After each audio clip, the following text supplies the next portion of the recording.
Welcome to the 5 o'clock show. It's time for Common Sense. Now, it's Katz and Cosby with John Catsimatidis and Rita Cosby, standing for truth, justice, and the American way, bringing common sense to the world. Now, here's John Catsimatidis and Rita Cosby. Breaking news, WABC. Well, tonight here on Katz and Cosby, some very alarming news with a major threat to the U.S. homeland. There are reports that 400 people tied to ISIS affiliates, obviously terrorists, were smuggled into the United States in just the past few months, and that at least dozens of them are still at large. Today we have an action-packed show. Joining us is, of course, Judge Richard Weinberg and also former Deputy New York City Mayor Rudy Washington.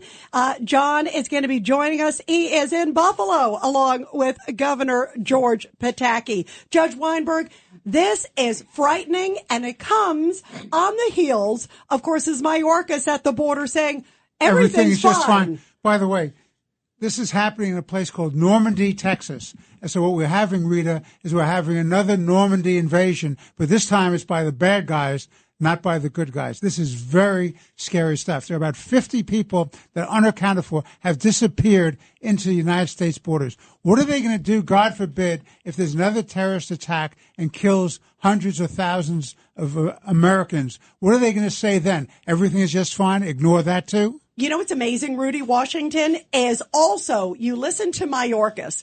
Mayorkas just says the border's fine. We're securing it. It's always been a priority.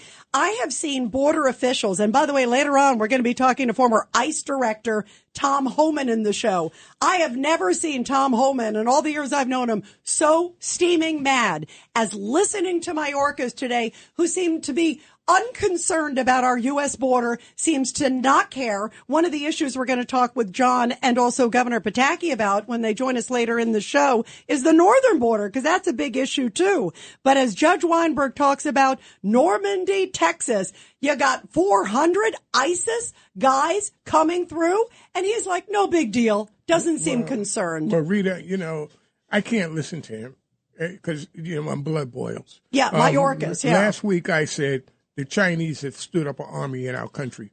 Well, now we know ISIS has stood up an army in our country. And it's just a matter of time before we feel impact. And what are they going to say? Mayorkas is going to say, oh, the border's still secure? Oh, God, please. Yeah, his answers today were woefully short, Rudy, too. One of the things he said was, well, when we find out when they're in the country, if they have criminal records, then we deport them. Guess what? These countries are not sharing information. You think ISIS or Venezuela, these countries like El Salvador, they're not sharing information. They either don't have it or they don't give it up. Exactly. They don't have databases. Of course. And by the way, even if they do, you think they're telling the United States? No. That is the scariest thing. And the scary part is it's going to take years to unwind this mess that's been put upon us as a country. Yeah, absolutely. I'll tell you what the scary thing is. There's something like 10 or 12 million illegal migrants. They object to the word illegal. Well, that's exactly what they are. They're illegal. They have no right to be here. They're violating the constitutional obligation to protect and defend the border and the federal immigration laws. They should not be here. Now, if we get another 4 years of this country is doomed. Yeah, it's doomed. You brought up a great point, Judge Weinberg, because I think about what's going to happen tomorrow at the debate. I think about it, the State of the Union address. Remember, Joe Biden, at that point, the president, They juiced him up. Well, and also he said, remember he was forced to finally say Laken Riley's name. That's the nursing student in Georgia, of course, who was brutally murdered by an illegal from Venezuela. And then what did he do after he called the killer illegal? He didn't apologize to Laken Riley's family the next day. The next day, he apologized to the killer, saying, I'm sorry I called you illegal. Really? You can't make it up. Well, where's the moral compass on these people? Where is the moral compass? Well, let's go to Michael Goodwin, Pulitzer Prize winning columnist for the New York Post. Michael, this is definitely going to be an issue in the debates tomorrow night. And sadly, by the way, you may know this, Michael, that Tomorrow is also the funeral of that 12-year-old girl, that beautiful Jocelyn Ngari, who was brutally murdered allegedly by these two guys, also from Venezuela, a horrible case in Houston, Texas. And then they have the debate tomorrow night, and Joe Biden's going to sit out there say the border is fine, Michael. I'm going to throw tomatoes and apples when I hear and see that. Well, listen, I'm with Rudy Washington that I cannot stand to hear Mayorkas talk because he just is so unflappable and so cold while he lies about everything. I mean, this idea that the border is secure, everything's working as expected. I mean, it's unbelievable that this person is in charge of what is clearly a great threat to American safety and security and to the crime wave that we see in New York and other places. Look, it doesn't take every illegal immigrant to be a criminal for it to be a crisis. If you're letting in 10, 11, 12 million people, even if 1% or 2% of them can cause a lot of havoc, a lot of pain, and just damage families, neighborhoods.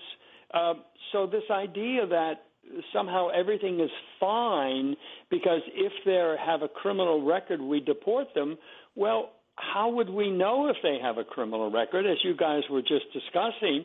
And by the way, those countries don't want them back. Right, that's what I was going to say. Happy to see them go. Right. By the way, the other thing too, Michael, all I thought about is they'll come right back again. I mean, how is that stopping the? You know, the other thing, Michael Goodwin, this incensed me. So I'm watching Mayorkas. You can tell my blood is boiling tonight. I am furious.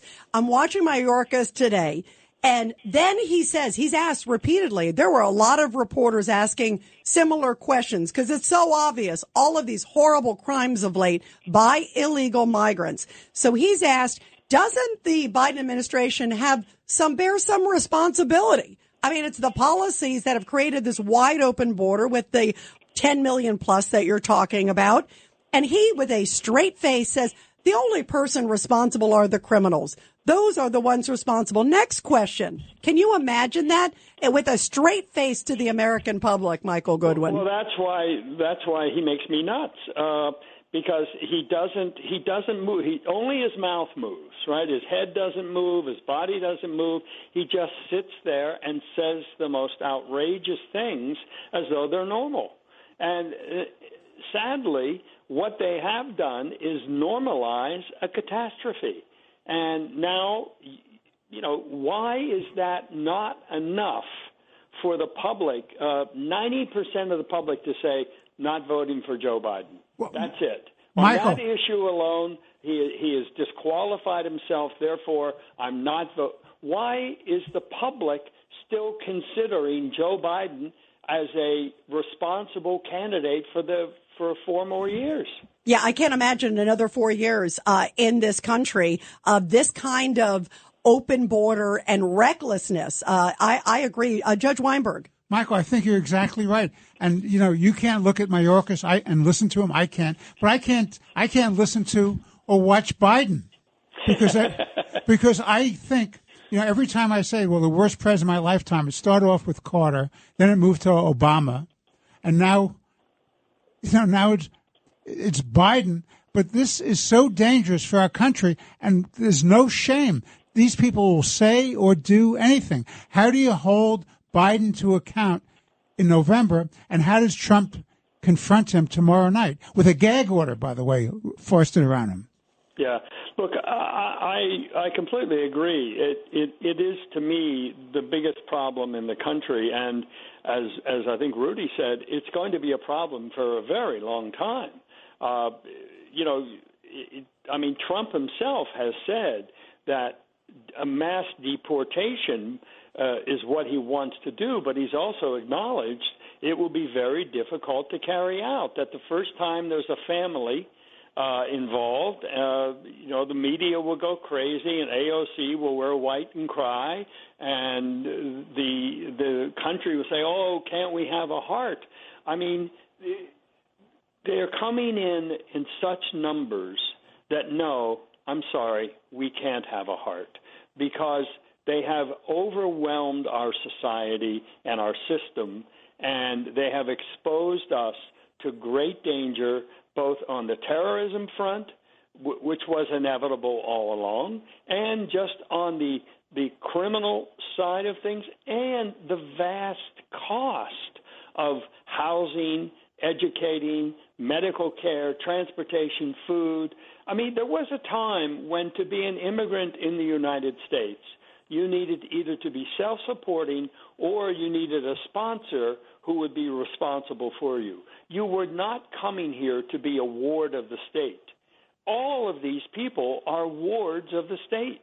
None of them legally can work when they first come across, so they are coming across as charity cases. I mean, that's a whole other dimension to the years-long effort that it will take to unwind and not vetted, and not vetted, just because they cannot be vetted, just like you said. You know, and Michael, this is going to be for generations, right? You know, we're going to be taking care of people for the next 2-3 generations, and where the money comes from. Well, and we're going to be finding out of people's criminal background right. for 2, 3, 4, 5 generations. Go back to what Michael said. Michael, right now, the deficit is about $35 trillion. It's estimated it could go as high as $50 trillion. You have more and more of these people coming in. It's all the costs. We cannot sustain a safe America unless you have a strong defense budget. We can't pay for all the entitlements unless you have the resources to do that. You have the Biden administration wants to raise taxes, which will kill productivity and jobs and services and income. And you have all these people getting a free ride. And if you say they can work, then you're giving them a ticket to vote. So how are they going to vote with their own pocketbooks? Your comment. Yeah, Michael, we just have about a minute left. Go ahead, Michael. Sure. Well, look, I think that all of these things have acted as incentives for more and more of them to come. I mean, that has been my argument against Mayor Adams, that he rolls out the welcome wagon. They greet the buses. They welcome them to New York. They give them goodie bags. They bus them to a hotel somewhere. Why wouldn't they all come here if they're going to get that? And then he and the governor are fighting the federal government to let them work. Well, that is an invitation to come to New York. And the whole thing boggles your mind. At some point you say, can this really be happening? Is there some dimension I'm missing here? Is it really this negative, this open, that they are letting millions of people come in here and we are supposed to take care of them? But I will end with quickly a good, happy note. Yeah, please, because we need some. Jamal Bowman, in his debate with Latimer, said that his way to address it was the root causes, and America needed to do a Marshall Plan for all of South America and Latin America. So thank God he's gone. Yeah, good riddance. That's the nuttiness of the left. Open borders, and we'll take care of your family at home, too. It's insane. It is insane. And, of course, voters said, no, thank you, Jamal Bowman. Michael Goodwin, thank you, though. We appreciate having you here. Thank you, Michael. Thank you, Michael. My pleasure. Thank you all. Thanks so much. And, by the way, lots of stuff on the legal front. Let's go to the great Fox News legal analyst, Greg Jarrett, his new book, The Constitution of the United States and Other Patriotic Documents, that he has put together. It's a blockbuster. Greg, first off, I want to go on the debate issue that we're talking about here. What do you think Trump can say and can't say? Now he still has a gag order on him. It's a partial one. But what do you think? Judge Weinberg, you had an interesting strategy. I want you to tell Greg what you think President Trump should say tomorrow night. Yeah, hi, Greg. How are you? Welcome back. Thank you. So I would say, look, I really can't talk about the fact that these were trumped up charges by a prosecutor who campaigned against me. I really can't say that the White House engineered to get the number 3 guy at the Justice Department to come in here and run the case. I can't really say that I have a judge who was prejudiced against me, whose daughter was making money. I'm not allowed to say any of that, so I just won't say it. Yeah, I love that. What do you think, Greg? It's brilliant. I think it's absolutely what he should do. And, if Marshawn wants to hold him in contempt let's go ahead and do that because, as I said on air this morning, this ruling by him is warped. It's senseless. It was always unconstitutional. Prior restraint of speech should have been lifted weeks ago when the trial ended. And the fact that it wasn't underscores the unfair treatment of Donald Trump. And this is with respect to a lot of the judges in New York, because the appellate court was totally unbothered by the gag order, saying there's no substantial constitutional question directly involved. Are you kidding me?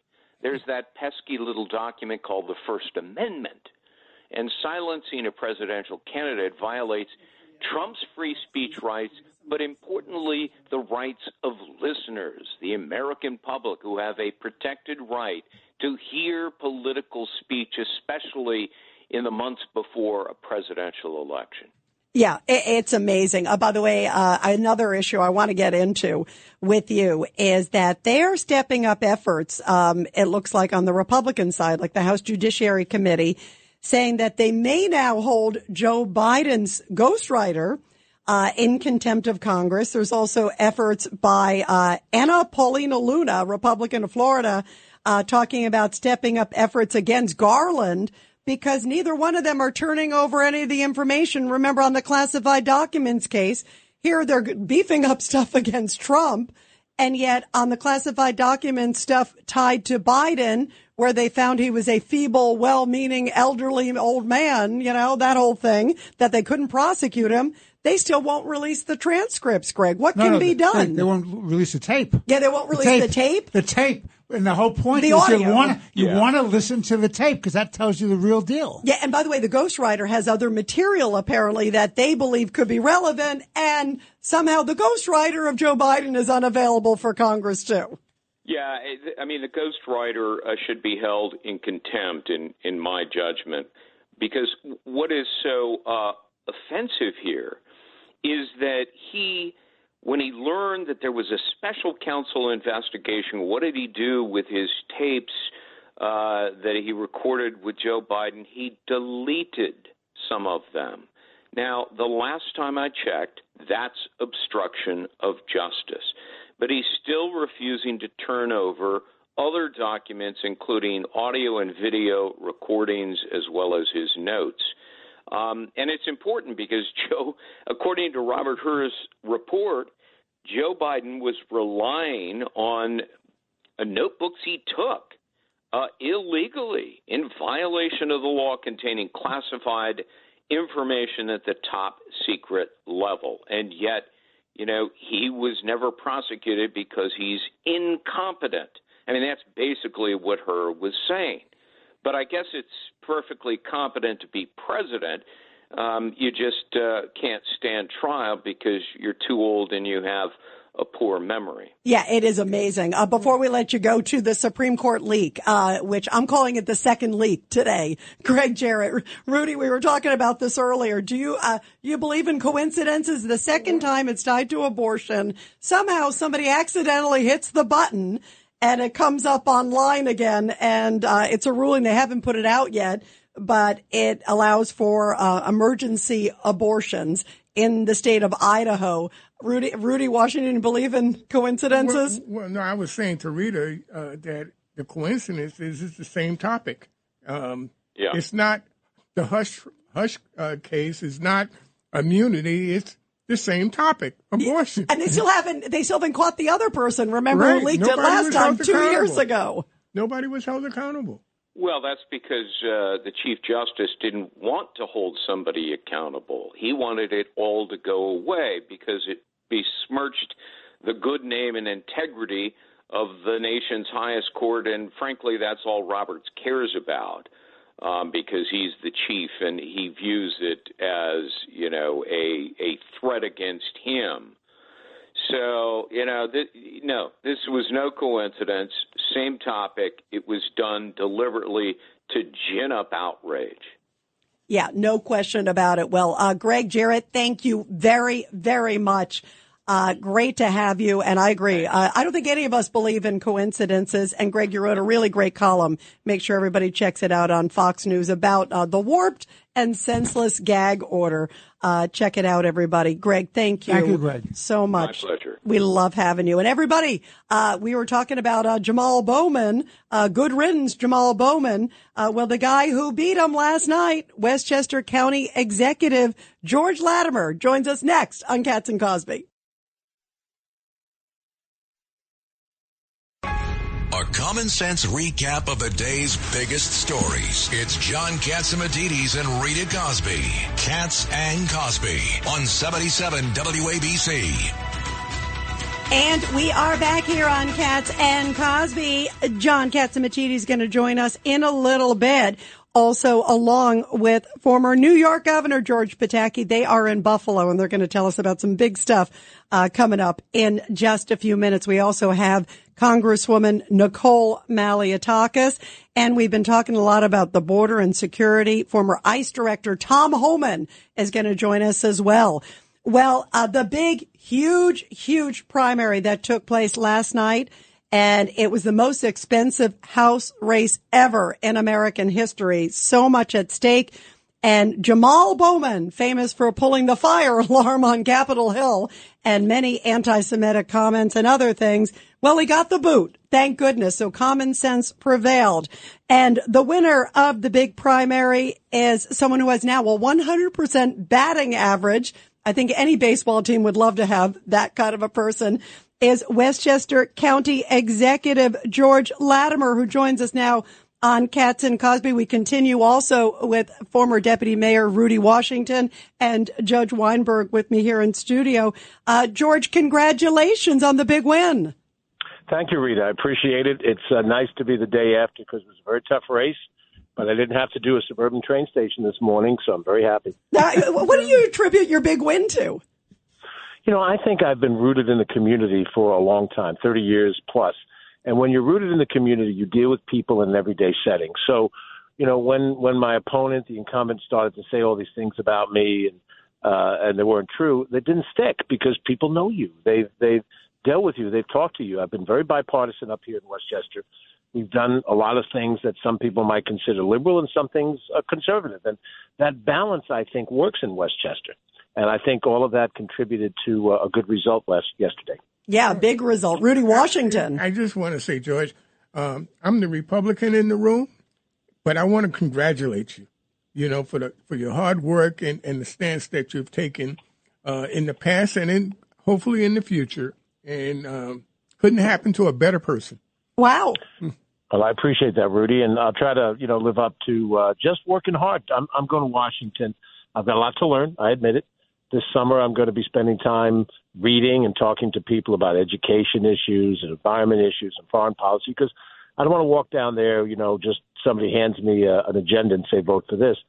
I have friends down there that I've served with in the state legislature, Hakeem Jeffries, one of your upcoming guests, Nicole Malliotakis. She and I served in the assembly together for a few years. So I have friends on both sides of the aisle, and I hope to be a productive member. You know, George, you and I have been at a lot of different veterans events. I know how much you love this country and appreciate it. And I talked to, by the way, I had on my show late at night last night from your victory party, another great friend of the show here, former New York Governor David Patterson.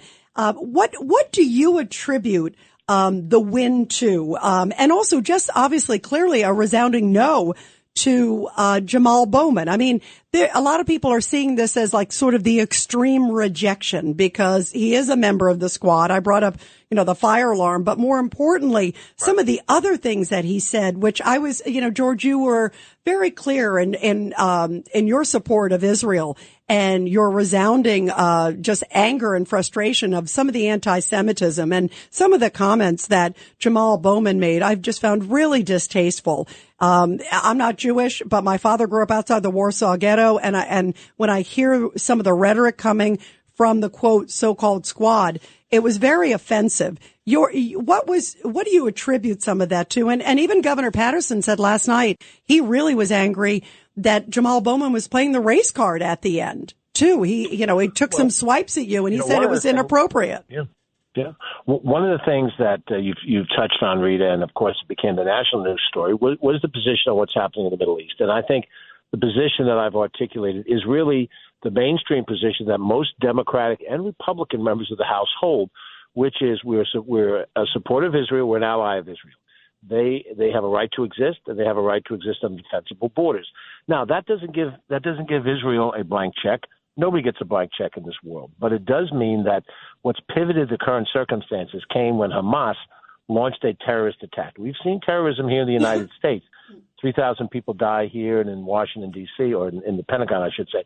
So I think the sense that his position was outside of the mainstream, as the squad is on Israel, it generated a lot of financial support. It also was consistent with the voters. We had a public poll that we saw in which almost the same percentage by which I won the race was the percentage by which people agreed with the position that we want to see war stop, but it has to stop on a principled basis. The hostages have to be released. You cannot have a ceasefire that does not include hostage release. Hamas has been unwilling to do that. Now, that doesn't justify everything that could happen afterwards, but there has to be a sense of reasonability, and I think where the incumbent and the squad is beyond that zone of reasonability in the way they approach the issue. Yeah, Judge, this is Rudy again. The country really needs the Tip O'Neill, Ronald Reagan model, to disagree without being disagreeable, and then sit down at the end of the day and have dinner together. That's where the country, we really miss that. Rudy, I agree with you. And let me say that I served in both houses of the state legislature for a total of about 13 years.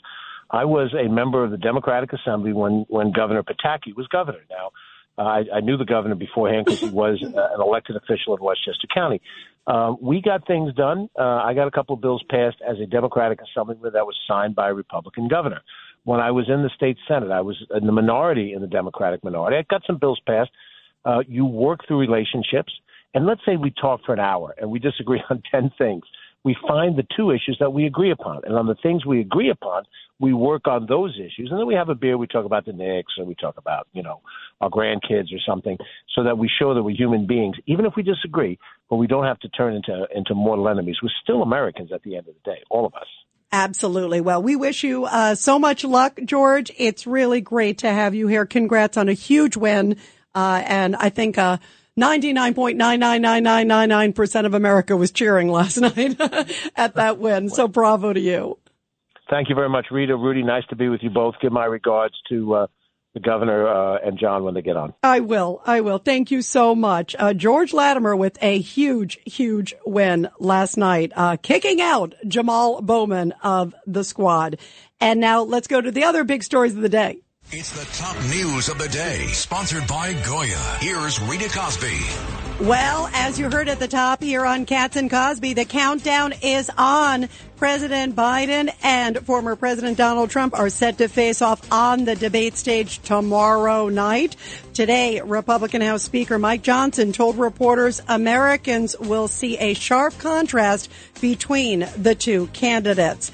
And also today, the Supreme Court rejected a challenge to the Biden administration's efforts to put social media companies to remove content that they believe to be disinformation. The High Court overturned an injunction that would have limited contacts between government officials and social media companies on a wide range of issues. Some are saying this is obviously an issue of censorship, and there are big problems, many believe, with this decision.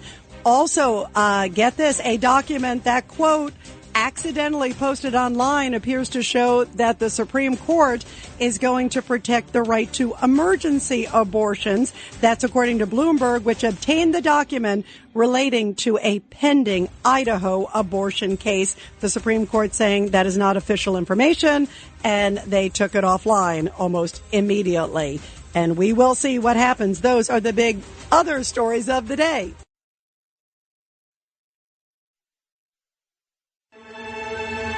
You're commuting home with Katz and Cosby. Now, here's John Catsimatidis and Rita Cosby on 77 WABC. And we are back here on Katz and Cosby. John is in Buffalo, and we're going to be talking with him and also former New York Governor George Pataki in just a few minutes. They'll be calling in. And also, we have with us here in studio Judge Richard Weinberg and former Deputy New York City Mayor Rudy Washington. Boy, we were talking at the top of the show, you guys, this is outrageous what Mayorkas said today. Oh, yeah, priority is security always for the Biden administration. If somebody is found to be a terrorist or something, we get rid of them, we deport them. Very nonchalant, seemed completely detached, I think, from the reality of what we're seeing at the border. Well, nobody knows the border better than our next guest, Tom Homan, former ICE director. Tom, could you believe the hogwash is the nicest thing I could say of what we heard from Mayorkas today? Of course, I was expecting that. That's what he's done for 3.5 years. If his lips are moving, he's lying. Just like he claimed the border's been secure for 3.5 years, and it wasn't. So when we talk today about everybody they counter is vetted, the problem is we need a reporter to ask him, well, can you explain the vetting process, please? Because if he's honest American people, the vetting process is insufficient. I said this 1,000 times. We only vet them against information that's available to us, like NCIC, III state systems. Most countries don't share criminal information with us. A lot of these countries don't even have a system like NCIC. And does he really think China, Russia, Syria, Turkey, Iran, any of these countries share national security information with us? Of course they don't. So when he says vetting them, he needs to explain the insufficient vetting process, because we proved, we got just arrested 8 people associated with ISIS that they vetted and released. We have men, raping and killing women across the United States. They were released after they were so-called vetted. So the vetting procedure doesn't work. The only way you can guarantee that this country is safe is to secure the border and catch a release, put the Remain in Mexico program back in. Then you don't have to worry vetting, because they're locked up. And as soon as they see a judge get order removed, we remove them. That's the way Trump did it. That's the way they can do it. We're going to hear tomorrow night in the debate, Tom Homan. I felt like today is a preview of what we're going to hear tomorrow. Joe Biden is going to look in the camera tomorrow night. There's going to be an enormous audience, and listeners too. He's going to say, yeah, look what I just did. I just did this executive order. I've always cared about the border, with a straight face. What do you think President Trump should say at that moment? He's going to say you're lying. What are the real numbers? You're saying the border apprehensions are down at your executive order. But the fact is, the gotaways have skyrocketed. No one's going to come to the border and say, what, you're at 2,500 already today? Okay, I'm going to go home then. No. They're going to walk around the Border Patrol. They're going to be a gotaway. So the numbers aren't down. Gotaways have exploded. And not only that, he's not counting the thousands he's bringing into the CBP-1 app illegally, because he's pushing them to a port of entry. These are the same people the Border Patrol arrests, but they're taking thousands of them and bringing them to the port of entry and calling it a legal entry, which is not. Then we talked about the CHNV program. He's flying thousands in from Cuba, Nicaragua, Venezuela, and bringing them into the airports. So if you add the airports up, and the port of entries up, and the gotaways up, and what the Border Patrol's catching, we're still at 8,000 a day. They're playing a shell game. They're lying to the American people. Judge Weinberg. So let me ask you a question. When the Biden administration said that it's all the Republicans' fault in Congress because they didn't pass legislation, what do you say to them about that outrageous, preposterous position? Well, if he says that tomorrow, President Trump should look over at Biden and say, okay, what's in the bill? Joe, what's in the bill? Did you read the bill? Because I see the left going after this. I've seen Mayorkas say this. I've seen members of the Hill do this. Bottom line is, they didn't read the bill, or they couldn't say that unless they want to lie. I read the bill. That bill will not work. Allowing 5,000 people a day before you take any action is ludicrous. That's 1.8 million. Plus, if you read page 114, 116, they're saying they're going to stop, catch, and release. 114, 116 had a huge carve out. If they claim asylum, they can be released. Well, everybody's claiming asylum. It did nothing about child trafficking. Children are off the radar. Nothing about holding back children. Family units, nothing about that. It wasn't going to fix anything. The reason President Trump pushed back on it is because we have H.R. 2, which is a real bill, which is truly the strongest bill. They keep saying the strongest bill ever passed Congress. No, it's not. H.R. 2 passed the House. That would work. Why would it work? Because most of Trump policies. How do we know it worked? We proved it worked. So why would we negotiate against no success to take on a bill that allows 1.8 million people in a year before we take action? It's ludicrous. If you read the bill, you don't have to be a border expert to realize that bill would not do squat to the border. Yeah, and Tom, also real quick before I let you go, I couldn't believe this moment today. There were cameras following a lot of the Democrats around the hallways of Congress, and they asked him about Jocelyn Nungari, who the funeral's tomorrow. This is this 12-year-old Houston girl who was brutally murdered by 2 illegal migrants, allegedly. And yet they're like, oh, I don't know anything about it. And that seems to be it seems to be the same thing from the White House. It's like a disconnect from reality. We're seeing the headlines in Queens. We had the 13-year-old girl who was raped. We have this horrible case. We have, of course, that horrible case in Maryland. Of course, Lake and Riley. You've got this 12-year-old. The funeral's tomorrow, and they won't even acknowledge that these crimes have committed. What's your thoughts? I'm disgusted with the whole thing. This should be it shouldn't be a partisan issue. Look, we're talking about 400 people released in the United States had ISIS ties. We just arrested 8 people that are planning an attack in the United States. Luckily, we found out about before they did it. And we got over 148,000 Americans dying from fentanyl. We got women and children being raped and killed almost on a daily basis. This should be a nonpartisan issue. Everybody should want to secure the border. But, they're going to dance around the subject. And look, I'm calling it Republican soup. For every Republican who did not vote to impeach Mayorkas, you disgust me too. So this shouldn't be a partisan issue. A secure border saves lives. A secure border to prevent a terrorist attack or do a lot toward a terrorist attack. So this should be a nonpartisan issue. Everybody ought to be on the same side. But they're more interested in selling this country out for future political power because they perceive a future political benefit by millions of future Democratic voters and millions of people coming to sanctuary cities in the next census, which is going to reward the Democratic Party with more seats in the House. It's disgusting, it's treasonous, and I'm tired of it. Yeah, I listen, I feel the same way. It's an American issue, just like you said. It's not a political issue. It's an American security issue. Tom Homan, thank you so much. We really appreciate you speaking out. It's such an important topic. Thank you. Thank you, Tom. Thank you. Thank you so much. And now, on a much lighter note, let's shuffle to Buffalo for John and Governor Pataki. I think they're calling in. Off we're gonna shuffle up to Buffalo.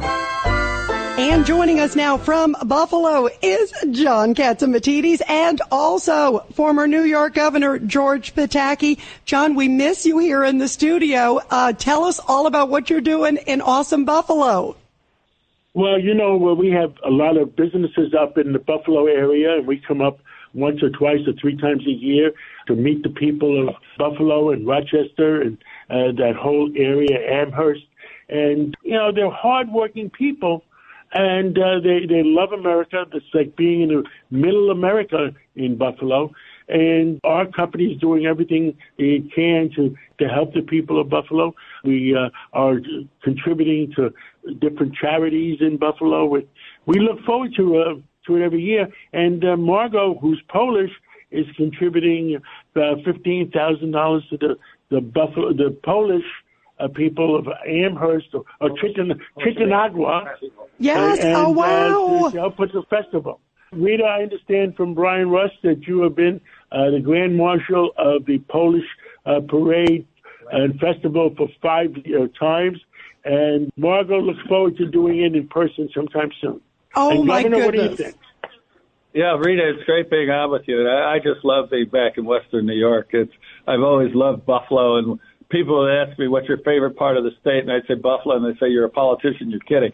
But it's really true. As John was saying earlier, the people are friendly, great quality of life, and it's just been a great opportunity for me to march in the Pulaski Day Parade and see the community out here that's so active. So it's great to be back with John, and I look forward to coming back again. Well, both of you guys, by the way, you got a grand arrival. I know that the sheriff's department was there. I saw the picture of you guys greeted with the mounted law enforcement. They love you guys there. What are the big issues, both of you, for the people there in Buffalo? Because everyone's talking, of course, about the big debate and so many issues. But what are the big concerns from the community there, too, of what they want to see turn around or also improve their community? Because both of you have done so much to help Buffalo, and it's such a vital part of the country. Whether you live in New York City or live in Buffalo, quality of life of the people, I guess crime, and to make sure keep the people safe in Buffalo. From we believe in immigration, but any bad migrants that might have come to Buffalo. And I guess the quality of life is very important. Rita, I think John's exactly right. It's the same issues in Buffalo as it is in New York City. You have a horrible problem with fentanyl, and the open border has just created tremendous both economic and criminal justice issues here in Western New York. It's also that New York State, the taxes are too high, the regulatory burden is too high. It's hard for businesses, particularly small businesses, to be able to stay open. So it's a great quality of life. It's a great community. But just like the rest of the state, the policies of open borders and high taxes are hurting everyone. Yeah, absolutely. And of course, I got the northern border close by there. John, before I let you guys go, I love Buffalo. And the Polish community, which is why I love Margot so much too, as you know. But they are so patriotic, right? There is such an appreciation and love of country. Something that I know you and the governor share so much talk about, also just the values there of the big, vibrant Polish community, because they are in line all the time with America. They're always the first to, join the fight, whether it's Afghanistan or wherever we are. But there's such a love and appreciation of our country and protecting our country. Rita, you know what Poland went through when communism, whether it was Hitler tried to take over Poland, and it went through a lot. And the Polish people in America love America, and they want to make sure America stays America the way they know it when they came over. So the socialists that are trying to affect the Democratic Party right now, I've talked to a lot of them. The Polish people are very upset. Yeah, Rita, you were right. They're just among the most patriotic people you're ever going to run into. And I think what John was saying is right. They know whether through themselves or their relatives or just the news, what it's like to live in a totalitarian state, to live in a country where you can't trust your own government. So they're very patriotic, and it's always inspirational to be out here in Buffalo, in Western New York, and particularly in the Polish community in Cheektowaga. Well, I know you guys also met with the editorial board of the newspaper there. I know you got a very busy schedule. Everybody wants to see both you, Governor, and of course John there. And Margot. What an amazing group there. I'm jealous. And please say hi to the Polish community. Also give our friend Brian Rusk our love, and have a great time, guys. I'm so glad you were able to call in and give us a great update from Buffalo. Thank you, guys. We look forward to seeing you in the studio tomorrow. Can't wait, John. Thank you so much. And also, Governor Pataki, we will see you tomorrow, John. Thank you so much. And everybody coming up on Katz and Cosby, Nicole Malliotakis talks about crime, the border, and Jamal Bowman. Good riddance.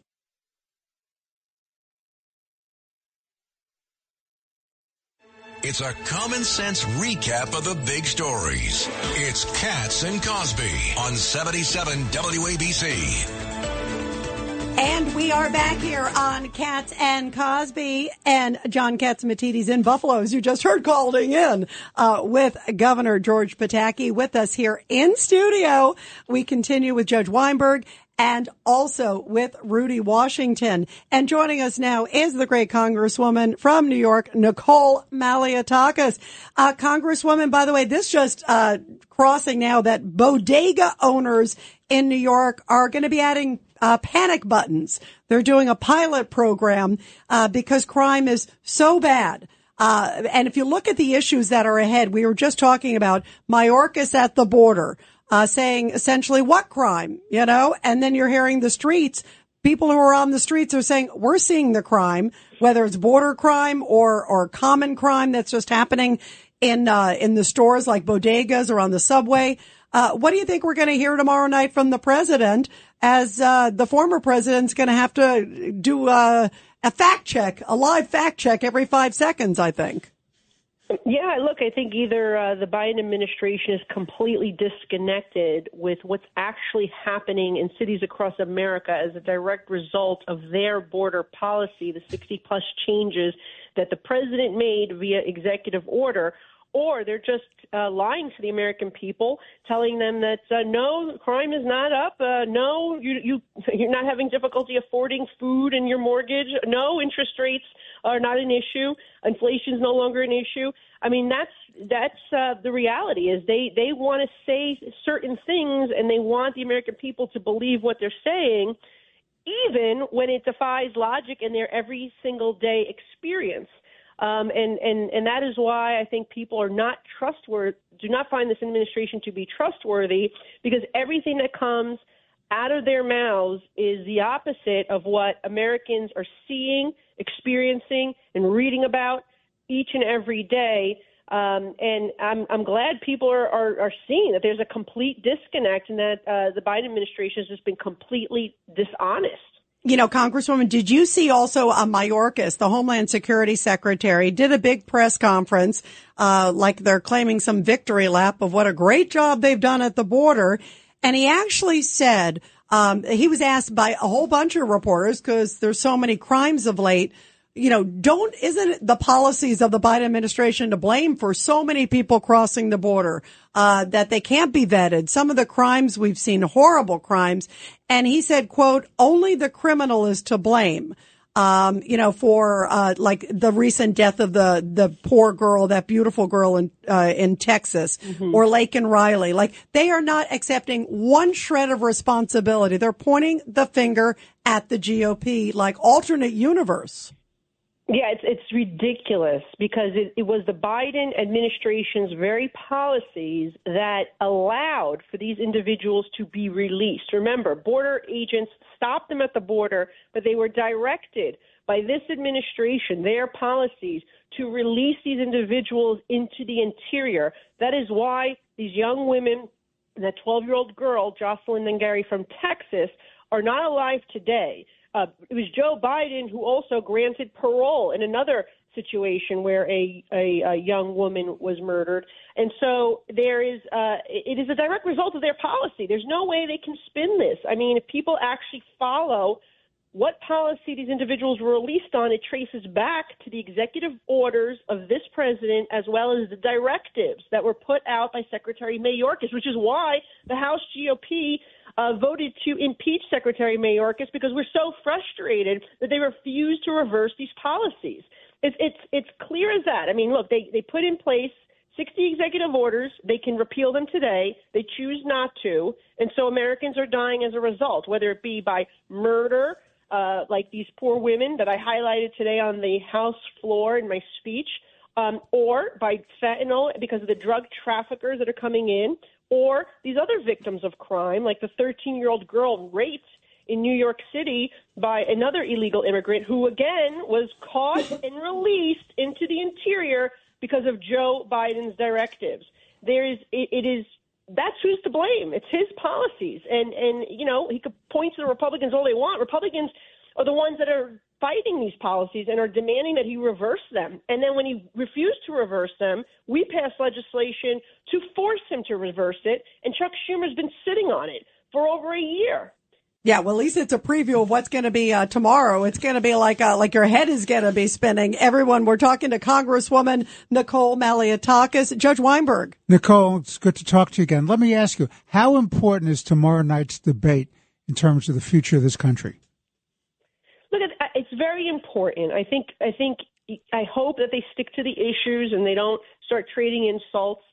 Because we, the Republicans, President Trump, have the upper hand when you actually stick to the issues. There is a stark contrast between the policies of President Trump and the policies of this president, President Biden. We had a secure border. We had low inflation.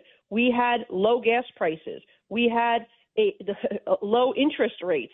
Now we don't have any of those things. We have high energy prices, high gas prices. We have high interest rates, the highest in 2 decades, as a matter of fact. We have a totally wide open border, and you're seeing that play out on the streets of New York City, and you're seeing the tragedies that are occurring in the newspaper.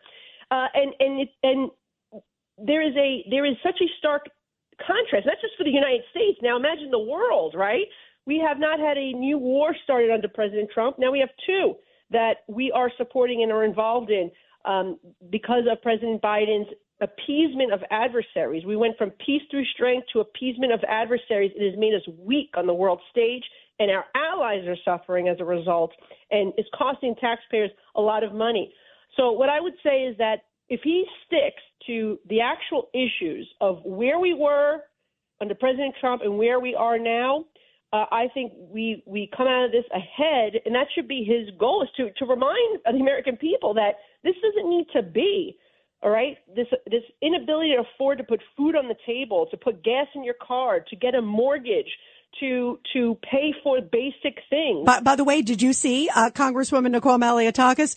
Treasury Secretary Janet Yellen was asked in an interview, do you have sticker shock like when you go to the grocery store, which I think everybody in America does? They have a heart attack, it feels like, She said no, and made up all these excuses.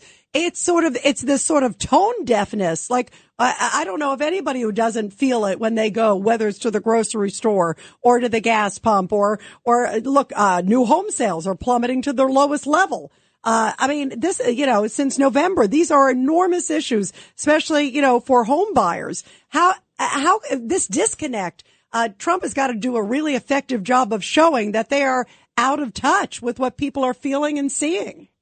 They're out of touch, but worse, they're lying. They're telling you one thing and telling you that this is what you should believe, despite what is happening to you every single day. When you go to the grocery store, when you're walking in the street, if you feel less safe, when you're on the subway, when you're seeing these migrant shelters popping up over and over again. This never happened under the crisis that we see right now with the migrants. This has not happened under any other president, Republican or Democrat. Okay, this is only happening under the Biden administration, and it is because he put in place 60 policy changes via executive order. That's why it's happening. If people don't like it, then they need to vote this president out. Yeah, absolutely. They have a choice. They have a choice, exactly. Yeah, absolutely. Well, Congresswoman Nicole Maliotakis, we love having you here on the show. Thank you so much. Thank you very much. Great to be with you. Thank you. Thank you so much. And also, Judge Weinberg, what do we stand for in Rudy? Truth, justice, and the American way. God bless America. God bless New York. And tune in tomorrow night. It's going to be a biggie.